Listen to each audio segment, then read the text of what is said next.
I'm Jack Knave. And I'm Charlie Darling. And this is Versatile Views, the podcast where we give you top tier takes. and bottomless banter. We're back again for another week. We're back again. Oh my gosh. We're hard at work, baby. If only they knew. No, shh. How does today find you? Well, it found me, but I don't know if I found today. You were found dead on arrival. Pretty much DOA, I think. We made a joke about it. I was jackadaisical. I have no idea what happened. I fell into a jack hole. That still sounds gross to me. Well, I did. I fell into a jack hole, and all of a sudden I was doing my hair and I looked at the time and I was like, I said, Charlie, I would be there now. Yep. And I was It's like, 2 hours. it's 2 hours. And I was like, okay, you will see me in 4 years. Yes. And here I am in 2029. But you are here. I'm here. How does it find you? How did the day find you? I've had a great day, actually. Oh, looking for some. Yeah. Considering I woke up and my place was a pigsty, Oh. and you know that it wasn't when you walked in. You just wanted me to feel at home. From your jack hole to my sty. What are we talking about this week, Jack? Well, last week we touched on finding community and also living in London, Yeah. being Londoners. And we've also discussed straitjacket Yeah. and shame. And one of those places you can feel shame is in the workplace. The Shame Factory. Gosh, trademark that. Otherwise known as my employment. Yeah, career. Yeah. Careering. Yeah. Oh no, that's careening. Sorry, careening. Oh. Yeah, love it or lump it, we have to have actual jobs, day jobs. Nobody wants to work these days. Just get off your ass and work. That quote comes back to me so often. All the time. And I just think, really, you were going to say that to us? The It's messenger was you? So unhinged. That's what kind of makes it funny and ironic, but it's not ironic because she meant it. Weird. She was being so earnest. Yes. So enraging. Yeah. But before we get into that, Mm. Jack, are you going to go first? I'm going to go first. I think I'll go first, yeah. What were your tops and bottoms this week? Bottom of my week was once again being misunderstood. Part of my job is helping people. I'm literally an assistant. Mm-hmm. And when they don't give me answers, I can't help them. Yeah. So I go looking for, the answers to a question I've asked them. And I'm finding it really tough at the moment. But it's okay. I will persevere and give in to capitalism with a smile on my sunny face. I was going to say, with that one, I can't think of any positive advice. It's just like, well, you got to get over it. Yeah, I've just got to hope. My God, I live on it. Build a bridge. Build a bridge and get over it. But my top of the week is that I babysat for my fairy godson. And to be clear, I'm the fairy godfather and he's just a godson. But I'm a fairy, so he's my fairy godchild. Yeah. And it was a real delight. He is just getting so clever, so funny. He made me chuckle because I love a pun. Well, I bought and brought millionaire shortbread for us to have for dessert. Delicious. So tasty. Yummy. And he opened it and he went, this is going to be so rich. You know how sometimes I miss a joke that's staring me right in the face. And I was like, yeah, actually, I think they are. They're probably going to be quite sweet. And he sighed and rolled his eyes. This is a 9-year-old and was like, no, as in because they're millionaire shortbread. And I was like, you are you're a genius. You crafty little minx. Crafty little mix. And that's why I'm friends with your parents, because they can produce a child of such esteem. We had lots of fun conversations and chats. I'm going to take this opportunity to appreciate the fact that you do this. You look forward to hanging out with your friend's son like this. That's gone a bit far. When it comes to spending time with children, I'm not good at it. Oh, that's true. Apart from my own nieces, who I adore, I don't know how to speak to any children. Or maybe it's just that I have no wherewithal to do so, to even try. Yeah. So when people are like, oh, I voluntarily spent time with a child, I'm like, you are so gracious and kind. You're a good person. And I could never. I do it because I really, really love him to pieces, of course. Mm. But I also love my friends, and I just want them to go out and enjoy themselves for a bit. And if I'm not doing anything, why not give them that opportunity? Actually, I think I want to change the bottom of my week. The bottom of my week was that Pizza Express that we ordered. My goodness. It's bad. It was bad. Maybe it's better at the restaurant. It ain't. Okay. I'm desperate to hear your tops and bottoms. Tell me. Nail me with these tops and bottoms, please. My top this week Mhm. is not a specific event. It's a bit more nebulous. Ooh. I've just been so productive. I'm really proud of myself. Queen. Never happens. Productive queen. Productive in all like the peripheral things in my life. It was all the stuff I did outside of work. I smashed it at the gym 3 times this week. Oh. Pleased with that. I've done so much life admin. I've had piles of papers everywhere strewn about my house for years, actually. I've been picking up stuff with like, well, this can't be that recent. Oh, 2024. But like, it can't be that important if it's like just been there gathering dust, literally. True. Anyway, I've just like ticked off a bunch of things. I had some calls at the bank. A-okay, baby. We're in the green. Yay. Let's celebrate that. Let's throw more money at this project. That's really buoyed my feeling of Love that. achievement. I don't know. Yeah. As for my bottom, I had a wonderful day out yesterday. It involved taking a train out of London. It wasn't with me. No, with another friend. I do actually, My gosh. yeah, have other You friends. need to tell me about these people. I'm scared that if they know about you, they won't talk to me. Oh my gosh. Okay. Too real. So I came back from this trip to Charing Cross Station, and what a day Oh my word. Yes. to sorry. enter Charing Cross Station mid-afternoon, Ugh. because I was there with the aftermath of the United Kingdom protest that occurred in London that day. That's what it was called. Unite the Kingdom. Yes. We have very strong feelings about them. I don't know if we want to go into it too much. No, I'll go ahead and say that I'm not a fascist and I don't appreciate fascism. And I don't think we can unite people by being fascists. How would you say something so controversial? Yeah, so brave. I'm kidding. No, Jack nailed it. I see these people. I see the people with the flags draped around their shoulders, and I think you are not patriots. I am appalled to be your countrymen. And I was thinking about how, as a white person, I could navigate through that crowd without too much worry. Right. But I was reading stuff online, people commenting on Reddit and like people who are of color saying, oh my gosh, I felt so unsafe. I felt like I was just I could have been a magnet for aggression. Citizens of this country felt unsafe because of people that were trying to say that they want to unite this kingdom. People of this city, the city that we love and we call home, and they felt uncomfortable by people. A lot of these people came from outside London. Let's be real. They came from the boonies. They came from their small little towns where nothing ever happens, and they're pissed off. And it's like, get a life, honestly. I had to cycle through the debris, the detritus. Oh, what a great word. Gross. Obviously made it unharmed. I got rained on. That was annoying. Seeing how much media attention was given to that protest in comparison with, for example, the trans rights protest I went to a few months ago. Okay, 2/3 the size of the crowd, but we're still talking 100,000 people at Trans Pride. Barely a whisper on the BBC, whereas this is like wall-to-wall coverage for the fascists, and it's like so annoying. Yeah. It makes you want to get your own voice out there. It makes you want to record your thoughts and feelings and just broadcast it to the world, to anyone who will listen. But it also calls to mind how we can feel unsafe moving through people in real life, but we can also feel unsafe and feel threatened in the workplace. As we said before, somewhere we have to go, unfortunately. And feel shame. Yeah. So as Jack said, in a previous episode, we talked about finding community in London and how finding a queer community is one of the best things about living here. It's brought us so much joy and satisfaction and fulfillment. However, we know that many straight people find their community in their workplace. And as two queer individuals, we wanted to talk about that, how the experience of being non-straight affects how you move through those spaces, good and bad. And visibly and invisibly.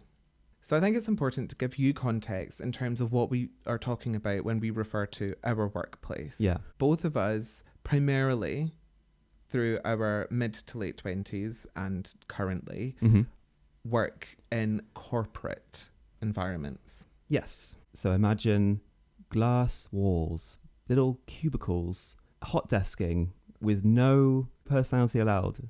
Everyone dressed the same. Men in every position of power. The patriarchy. The patriarchy made life. A corporate structure is just inherently patriarchal. Yeah. From the CEO down. Like, yeah, you have a board of directors, but what are all of them? My CEO is a man. We've got 2 CEOs and they're men. It's amazing to me that some people can exist in that environment and thrive. Right. Okay. Yes. They're absolutely ecstatic to come in on a Monday. Mm-hmm. And you're like, oh. Wearing their white shirt and blue trousers. I didn't know people were doing that. Genuinely. They walk in, they're so excited to be there, and they expect everyone else to be happy to be there, and then they wield it against you the minute you don't conform to that worldview. That's the first thing about not conforming. And you are right. They're in their navy and white, and sometimes a pink. And let me tell you, when a man comes in wearing a pink shirt, like a light salmon, and everyone's like, ooh, you got the pink out today. And I'm like, you think that's pink? I'll show you pink. I'll show you pink. And then you turn around. And I show them my hole. My jack hole. Can you not? Well. It is grim. What do you talk about in your podcast? Oh, we talk about Jack's hole. Yeah, but it's not. Well, that time it was my actual hole, but never mind. My sphincter. Anyway. Moving swiftly on. Sphincterly on. The corporate environment does not spark joy for me. But I've had to exist in it for 7 or 8 years now. Party. However, Jack and I have had a really interesting discussion about how we move through the corporate environment in different ways, very different ways, because we're talking about the difference between being visibly queer and invisibly queer. Yeah. To make it clear to those of you who are listening, I'm invisibly queer. I would even go as far as to say, like, I can't even be invisibly queer, because when I'm on that phone, people are sometimes mistaking me for being a woman. Yeah. Hi, miss. And I mean, they do it in real life too, but even my voice is quite obviously homosexual. I was told I had a gay voice as a teenager, and in comparison, perhaps I don't, but in comparison to like a big gruff dude, yeah, I do. Oh, for sure. It's like, all relative, yeah, I guess. From an Essex lad. But to me, you just read as posh. It doesn't read as homosexual. That's what I should have said to them. I'm not gay, I'm just posh. Yeah, see how that one turns out. Turns out both. Actually, I'm not that posh. So yeah, it has been a different experience. It's also been a really different experience for me moving through the workplace presenting as solely a gay man, and then moving through the workplace presenting as quite a queer man. Yeah. Not the queerest, but I do, for those listening and not viewing, I have past shoulder length hair, and I wear quite a bit of jewellery, and often I'm wearing a pastel colour. Yeah, so clearly flaming. Whereas myself, I have a pretty conventional haircut. I wear pretty conventional masculine clothes. And you're polite and well-spoken. And people can't tell if I'm posh or gay. Whereas I also tend to, just by virtue of the way that I speak and how I laugh, sometimes I'm wearing my 3-inch heels in the office and people are like, who is that? And I'm really not doing it to be looked at. Trust me. You just look good in those shoes. I'm just doing it because I'm like, these shoes look good with these trousers. And you're right. And of course I am. Tell me a little bit more, Charlie. Tell me more about how it can actually be detrimental to be hiding an aspect of yourself. Or even not hiding an aspect of yourself, but having people just assume things about you because you are not overtly queer or homosexual. I would say at its worst, it's a little bit annoying and a little bit awkward. I am grateful for that. It never gets to a point of contention or aggression. I'm sure many people suspect, but the majority of people are polite enough not to really bring it up. And these days, so many straight people will talk about their partner, for example. Yes. I unfortunately have no partner to speak of. Same. Which would help. I mean, in the past, that's how I've done it. I'll talk about my weekend with my boyfriend. And obviously that's clear as day. Can I quickly say something about the word partner? I used to get really annoyed with it. I used to be like, well, what are you hiding? And I used to think that straight people shouldn't use it. However, what I will say is straight people using it does allow people that maybe can't be open about themselves in the workplace. Yeah. It does allow them to actually refer to their partner. And not invite so much suspicion. Or speculation or aggression. They can tell the truth without telling all of it. I respect people who don't spill all their life's tribulations at work. I don't even want to hear any tribulations. Yeah, like you ask how someone's weekend is, you don't need to know like all the gory details of that. I love it when someone asks me how my weekend was and I'm like, yeah, it was really nice actually. Cut to me on the dance floor like doing crazy things with my body. That's so true. My goodness, what kind of club is this? Well, I'm just whipping my hair. Oh yeah, I was going to say it's the RBT anyway.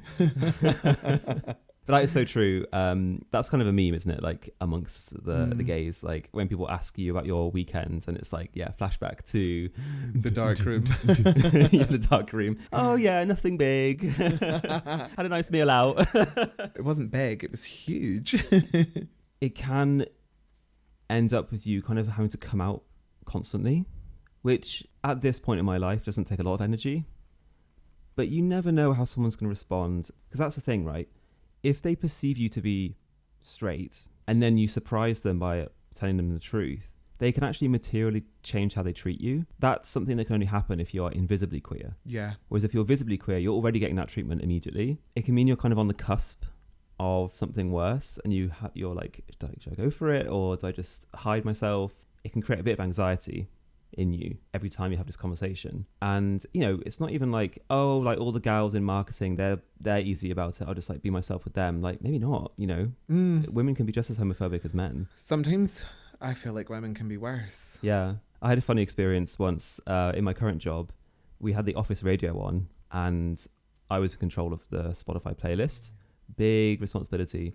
And it was I just put on like a safe for work office playlist. I didn't put on my playlist because they couldn't handle it. And they couldn't handle Carly Rae Jepsen and Kylie Minogue. No, they couldn't. Only very elevated people can. True. It was on shuffle, and Toxic by Britney Spears came on. And it was such a vibe change from the previous few songs that everyone kind of laughed and like turned around and was like, whose music is this? And I was like, oh yeah, it's my playlist. I don't know how this song came on. And everyone was like, haha, your algorithm is going to be so messed up. Now you listen to Britney. And I was like, I always listen to Britney. And everyone's faces was like gooped, because it was like I just basically just came out to a room full of people in one swoop because I just said Britney Spears is on my playlist. Imagine having taste. I know. And then Toxic, come on. I'm laughing though, because it's like, this workplace toxic comes up and under.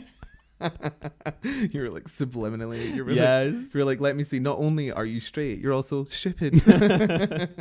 Often go hand in hand. Interesting. Okay, love that. Yeah, I think what it was that you were trying to say earlier is that you see how someone's acting with you, you like that, or you're comfortable with it. It's really hard to then expose yourself, and it's not something you choose to be. Yeah. And you reveal that aspect of yourself, and all of a sudden they change toward you. And it's really hard. That's a mental load that quite a lot of straight people don't need to. Of course, yeah. Quite a lot of straight white people don't need to think about. Yeah. What is defined as safe for work is very safe for white straight people. Yeah. And anything that goes against the typical lifestyle that they have is suddenly, I mean, of course, I'm not talking about like nudity and stuff like that. Oh, no. But just, I don't know, like even admitting I went to like a party and like got really drunk and danced till the morning. Yes. People were like, oh my gosh, you're that kind of person. It's like, I like to have fun. Yeah. How was your weekend? Oh, you stayed in all weekend in London and did nothing.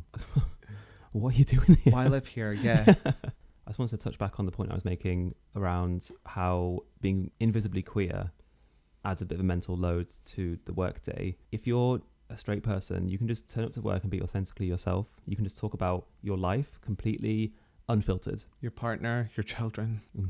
Yeah, rubbing your children on my face. However, being invisibly queer, I can show up, I can be authentic, and people can interact with me earnestly and we can connect, but I will be hiding part of myself until we have that conversation, until I come out to them. I do feel like I'm hiding as someone who was in the closet for a long time. I came out when I was 19. I don't want to be put back in the closet in any situation. Going to a new workplace, meeting lots of new people, you just are back in the closet immediately if you are invisibly queer. So that's a taxing thing to have to do every day or every week or whatever it is, going into the office and being like, is this person safe to come out to? Can I be bothered? And if I can't be bothered, then I'm not really being true to myself. And it does mean there's a barrier between us. And that's good sometimes, because I don't need to be best mates with everyone at work. No. But it's a shame.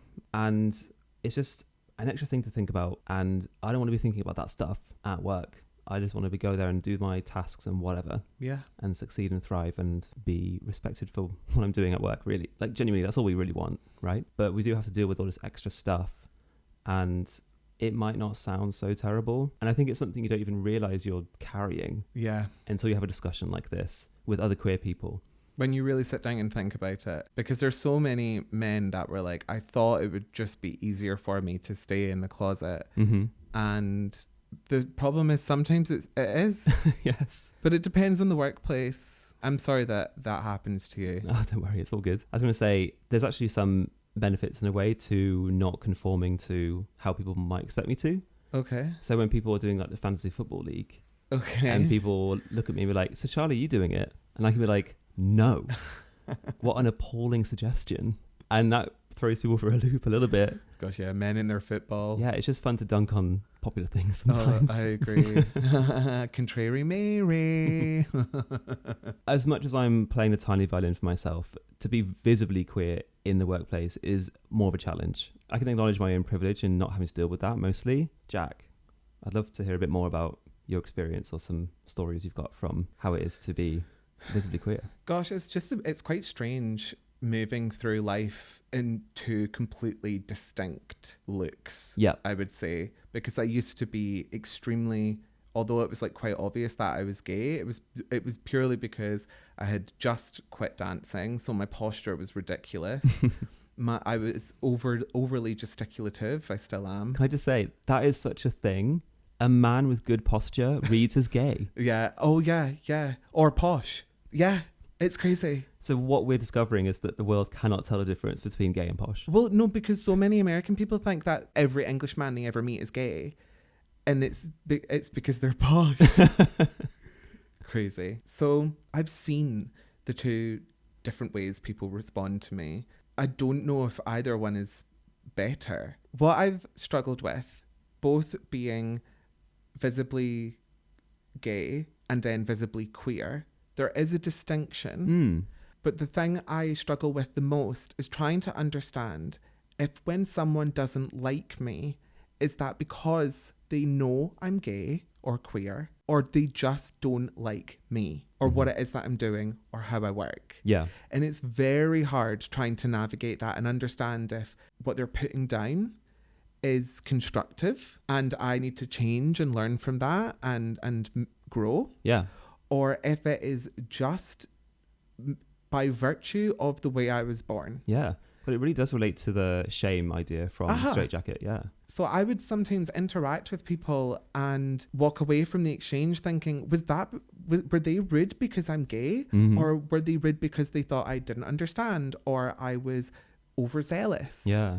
Which one is it? And the same thing happens to me on a different scale with the way I present myself now. Sometimes I find that people don't take me quite as seriously as they used to when I looked quite cookie cutter. And I was also much younger when I looked cookie cutter. I'm now a 33-year-old man and I carry myself as such. Yeah. And I think when I will interject myself into a conversation and I'm wearing a bell-sleeved shirt, people are like, does this man actually know what he's talking about? Mm-hmm. And that can be frustrating. Yeah, it's because you're daring to go against societal expectations of how a man should look. You're showing some femininity, which to me is to show strength. Some people see it as a weakness. I mean, I often get called miss and I'm never offended by it. I think being called a woman is quite a compliment, to be honest. That's the challenge I face in the workplace is by being visibly queer. What is it about me that someone is finding challenging or disagreeing with? Is it something that isn't a choice and that isn't a conscious decision? Or is it something I can change to and adapt? And again, I think that's just as much of a mental load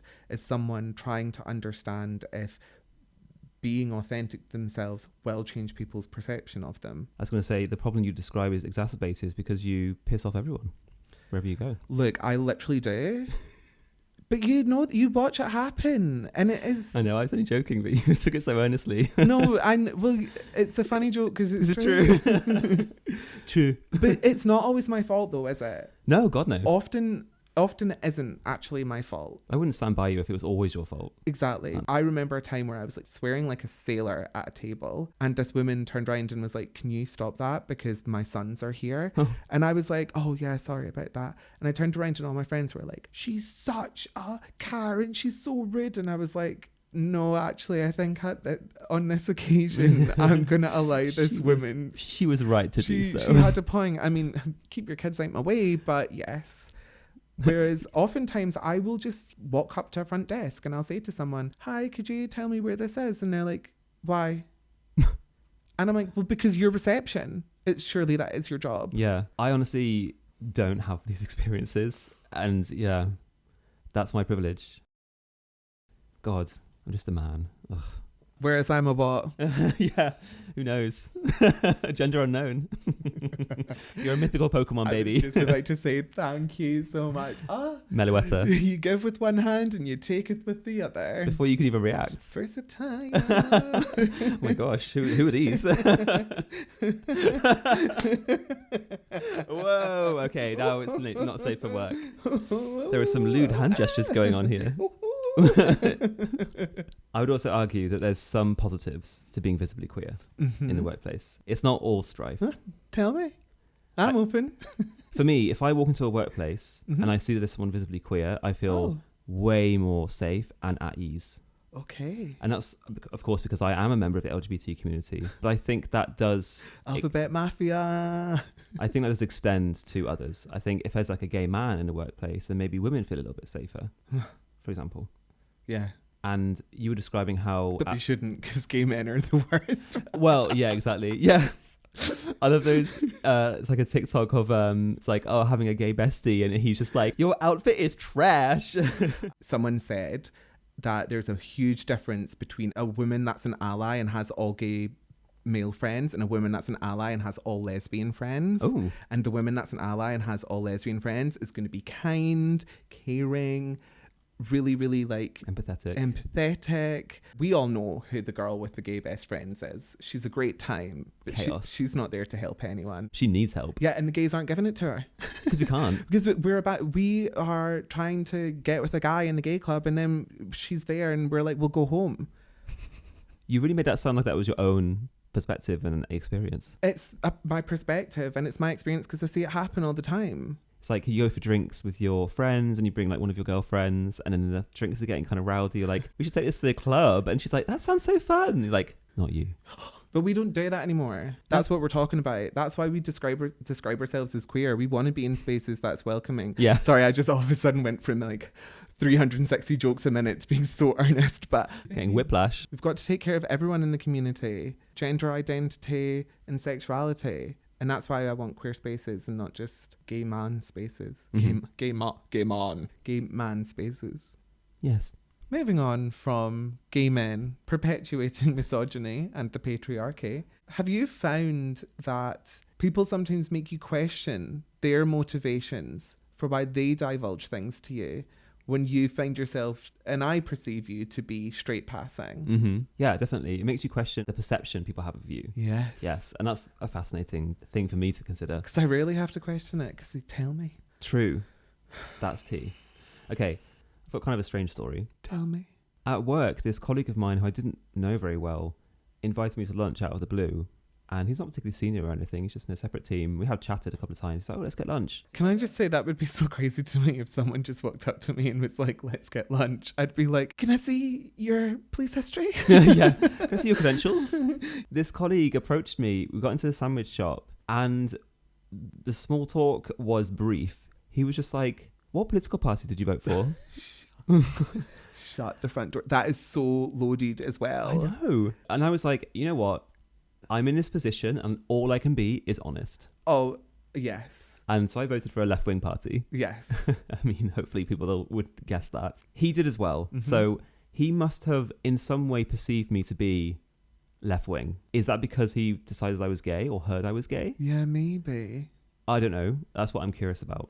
Oh, you have pins on your accoutrement, do you not? Yeah. Maybe you had like a Pokemon pin on or something and he was like homosexual. But wait, is he gay? No. As far as I know. Oh. But he could be queer. I don't know. He was just like, He's got long hair. that guy, he looks like he votes for the right kind of people. Well, the left kind of people. Yeah, he was saying basically he's a Marxist and is like a communist. And I was like, work. And we had a great discussion. He's clearly a socialist as well. And yes. Socializingist. Oh, It's a shit joke. it was sorry. terrible, yeah. One of your worst, actually.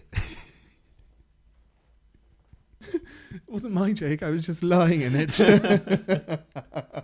We had a great discussion, and while it was a very bold and risky move from him, we are like instant friends now. Like, yeah. it's like I have an ally in the office. I love that. Well, that just goes to show how being yourself can actually pay dividends Yeah, as long as yourself is likable. and aligns with other people.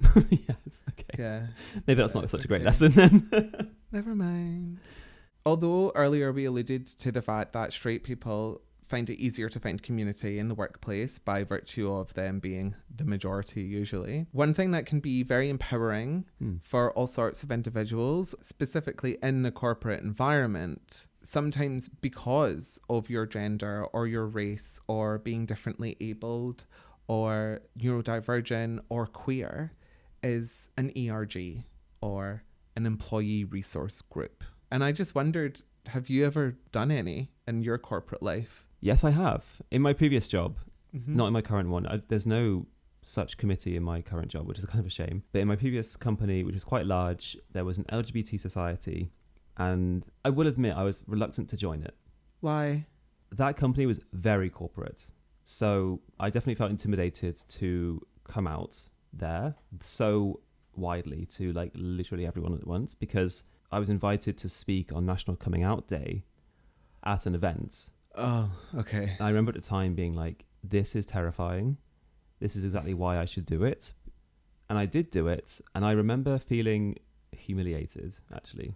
Not because of anything anyone did in the audience or anything. Right. At this event, very few people came. Oh. So clearly, no one really cared. Oh my gosh, no allies found. I was speaking with 3 other people, one of whom couldn't make it because of a client engagement. So they had their speech read by someone else. And the speech of the guy who wasn't there was 10 times better than ours. Right. So we were stood there, like, actually there, telling our stories to, like, very little reaction. Then we sit down and then they're like, and this guy who can't even be here because he's so busy and successful has this amazing story that will tug at your heartstrings and inspire allyship in the world. And it was just like, he found a relationship through adversity. He's had all the children by surrogate and adoption. And he's Christian. it just left me feeling not great. And I don't know if I really engaged with the committee beyond that. I know exactly why they picked you. Why? It's because you were invisibly queer and very attractive. And they really wanted to be like, look at this unassuming, really attractive person. You would never suspect that they stand for everything you don't believe in. And I really think that's why. Maybe.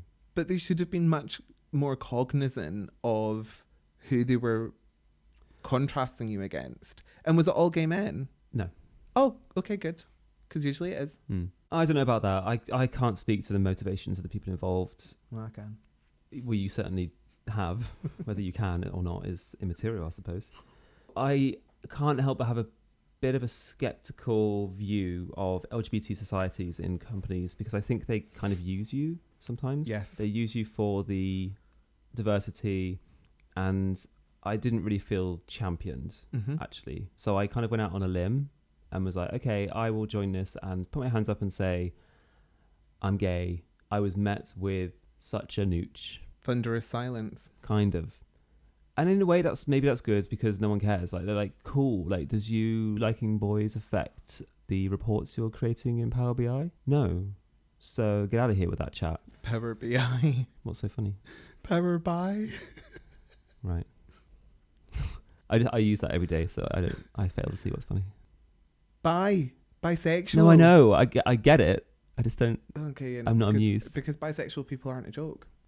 right? Oh, but that you find funny. All right, okay. Do you feel more positively about LGBT societies and corporate environments? As the saying goes, that we love to say, a sword cuts both ways. And I think that I did find community in them. Tying back into our prior episode, was that the right community for me? No. I worked for a construction company when I first ceased to dance, and I joined their ERG, and that was crucial in me, like really networking there and building connections, and then networking at other companies. And I met a lot of really interesting, really, really incredibly kind, successful people. I was uninterested in that world, so they could not help me. What Does do you that mean? make sense? You were uninterested in I was what uninterested world? in the world of construction and planning and Oh, development. fine. But I made some really good friends there, and I think of them very fondly, even though we aren't friends anymore for married of different reasons. And what? Nothing. No, go on. Well, I would just said like, oh, we don't talk much anymore, and just leave it at that. Well, one of the reasons why I don't speak to someone is because he's pretty much a fascist. Do you want to talk about that? So there's a combination of different reasons. We don't talk anymore because you're a fascist. Maybe I shouldn't go as far as to call him that, but he had very interesting, in fact, no, they were not interesting. They were incredibly boring and outdated views on the world. And he felt comfortable sharing those with me because I looked like him. That's why you were like, right, I'm growing my hair. I was like, right, get out my house, get in my life forever. And I met some great people. The other danger that I find with ERGs, especially in LGBTQ plus focused ones, there can be far too much focus on the G. Oh, as always. As always. I find that very frustrating. And often you would have like one G spearheading the whole thing, and then the work would be done by a bunch of L's and B's and T's, and then they would take credit for it at the end. And it was like, well, what are we doing this for? Is that really something you witnessed? Yes. God, that's awful. Yeah. I witnessed it several times. Wow. At several different companies. Yeah. And then often they're also spearheaded by someone who works at the executive level or board level and is the chair of it, for example. And some of them are just dialing in. There's dangers with any kind of group that you fall into with that. It's just being cognizant of them and finding ways to mitigate against it. I do champion networking. I think it's really important to get yourself out there, meet really interesting, like-minded individuals. If you're there to network, so are they. So get chatting, get networking, because it has led to me finding job opportunities. Even at networking events for fields I wasn't particularly interested in, I still found a way to create a network and find something new. I do like the idea of senior people who are queer supporting junior people who are queer and maybe coaching them or mentoring them to help them navigate the difficulties of the corporate world as a queer person. They've done it already. Maybe these days people can navigate it in a bit more of an authentic way than people 20 years ago could. True. That way we can see more leaders in the corporate worlds who are queer. That would be a great outcome. And I'm not just talking about white gay men. I'm not even just talking about queer people either. Women. Women, people of colour. Yeah. Differently abled people. Yeah. I think as brilliant as the London world is, there's so much improvement to be made in that space. The majority of leaders I've had throughout my career were white men. When I have a manager who's a woman, I really thrive personally. So. Interesting. Oh, yeah. I find it much easier to be managed by men. Oh, okay. Because I feel like they don't perceive me as a threat whatsoever. Maybe that's the same for me. As in, perhaps. I think when I see a successful woman, I'm much more inspired than I am by a successful man. Oh, I 100% agree. I'm clapping for her. Yeah. I know she has overcome a lot to get to that place. Yeah. So as a queer person, I'm like, there are lessons that I can take from your experience. Whereas maybe wrongly, when I look at successful straight white men, I don't see their success as something that I can emulate, actually, even though the world might perceive me as being very close to them. But inside, I don't feel like them. I agree. I think that's salient. Thank you. I just find it crazy when I see very successful women or people of colour or queer people become so successful, and then they pull the ladder up behind them, and they're like, no, you face all that adversity too. You struggle. Name them. I can't, because we will be sued. I don't want, but it's so extreme to see, watching like the ex-COO, I think, of Facebook, who was pretty much malevolent towards other women. People will sell out for crazy stuff. Yeah. My point is, if you are someone of any diversity, just think, yes, it was so hard, the things that you went through. Why would you want other people to go through that? Mm-hmm. I know you think it made you a strong, wonderful, incredible person, and that may be true, but you pulling up the ladder completely negates any progress that you've made. If you're the kind of person who would pull up the ladder behind you, you're bitter. And why would you want the next generation to be just as bitter as you are? Show them compassion so they can carry on that compassion to the next generation. Like, mind the words of S1EP4.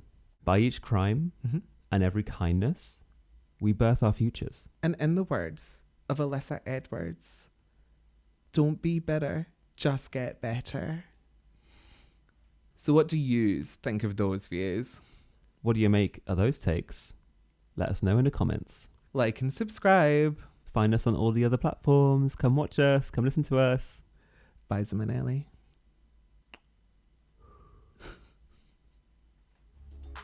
And remember, you can tune in every week Wednesdays wherever you get your podcasts. And watch us on Fridays on our YouTube channel. Also on Sundays, exclusively on YouTube, you can find our reviews or our reviews. See you there.